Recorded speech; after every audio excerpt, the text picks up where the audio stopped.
What's up, guys? It's Luke Rollins again, and welcome back to my YouTube channel. So today I have another movie review for you guys today, Hobbs and Shaw, directed by David Leitch. So let's get started in this review.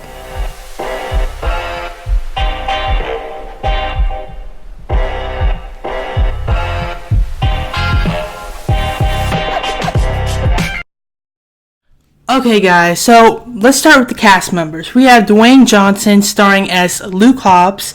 We have Jason Statham starring as Deckard Shaw. We have Idris Elba starring as Brixton Lore. And we have Vanessa Kirby starring as Hottie Shaw, the sister of Deckard Shaw. Now, the first thing I want to say is this movie was amazing. It had so much action in it. You guys should go check out this movie. I mean, I don't really think you have to watch, the previous Fast and Furious movies, but I would watch it just in case because it does involve a lot of, some of the elements from, the previous Fast and Furious movies like Cars. It's all about family. It keeps that, family stuff going. And you're going to want to know who, Luke Hobbs is and Deckard Shaw because, they didn't like each other before and they still don't like each other. But that being said, this movie does have a lot of action in it.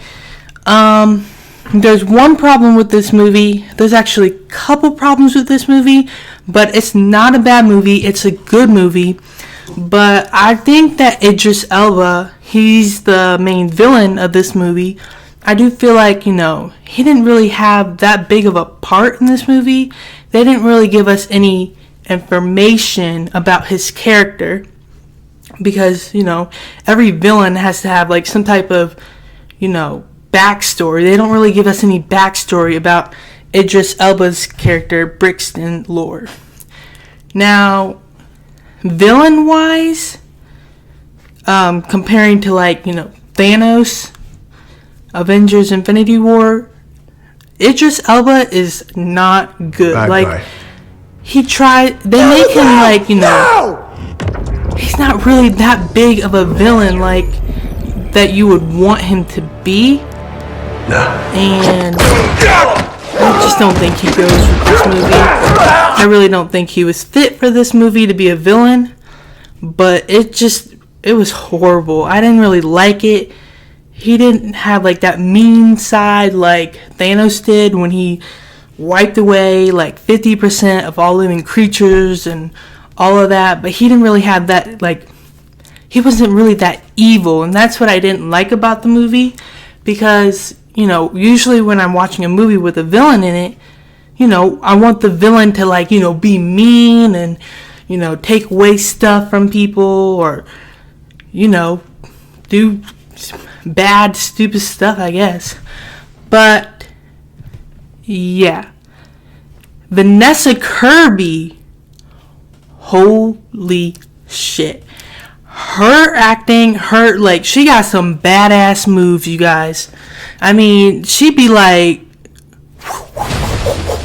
my gosh, I was just so amazed. She must have had to go through a whole bunch of training and all of that because her moves were amazing. I was so hooked up into this movie. It was just I don't know.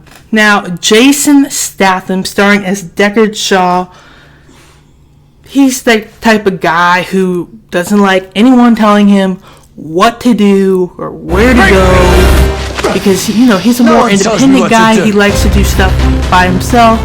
Same goes with Dwayne Johnson's character. He likes to be independent, do stuff by himself, doesn't want to work with anyone. And I mean, that's what I kind of like about this movie is Dwayne Johnson's character, Jason Statham's character. They work on that relationship bond, through the whole movie. And then we finally get, some, brotherhood and all that. And that's what I like about this movie is they put that, element into this movie.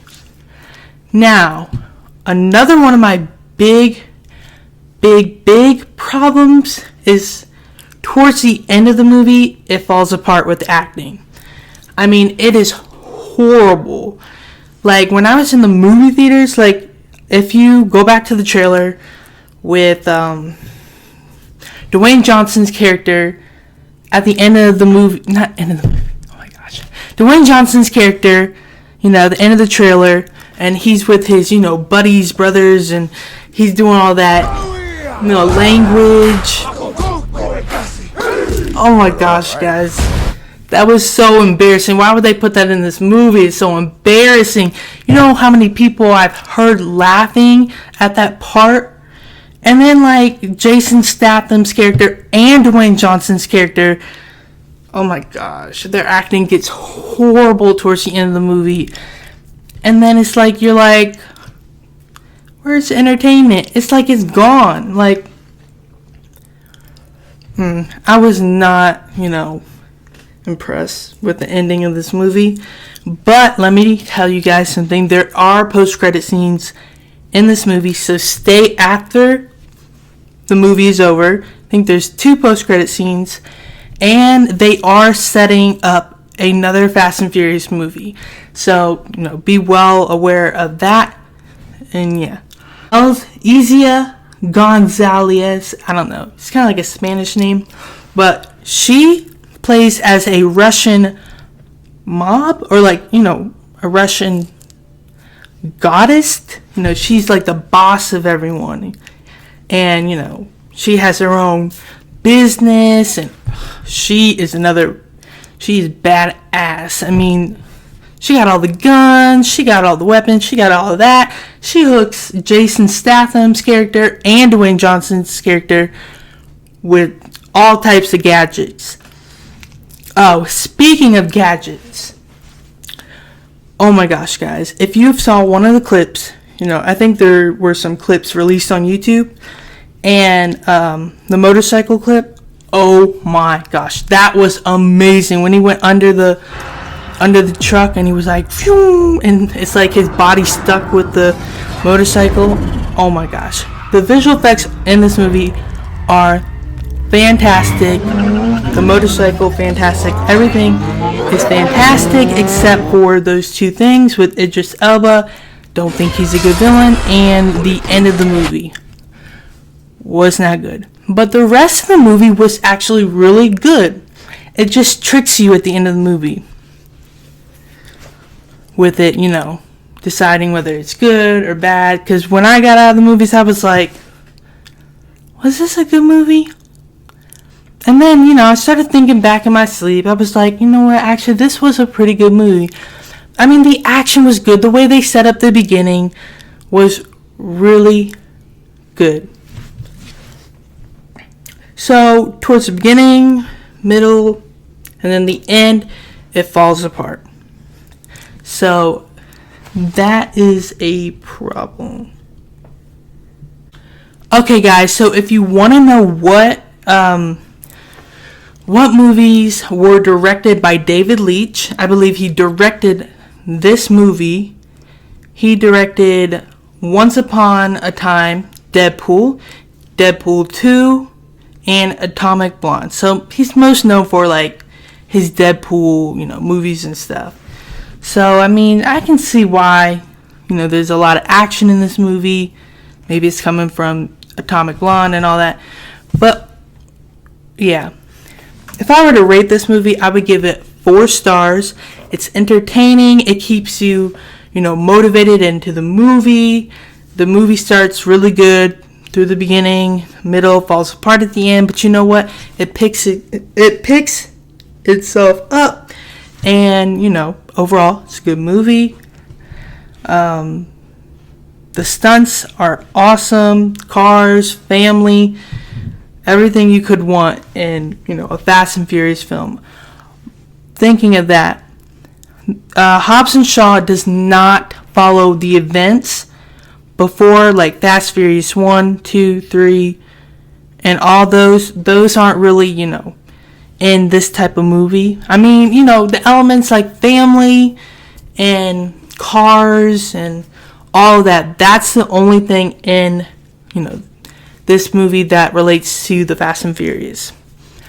But that being said, guys, I mean, if you like what you see, please like, comment, and hit that subscribe button to get more movie reviews, trailer reaction videos, and etc. Any extra stuff. But that being said, I hope I get to see you guys in the next video. Please subscribe to get more movie reviews and everything else. And bye, and have a really good day. Don't forget to see this movie because it was awesome, fantastic. Oh, kind of want to see it again, but you know what? I don't know. But bye, guys. Have a good day.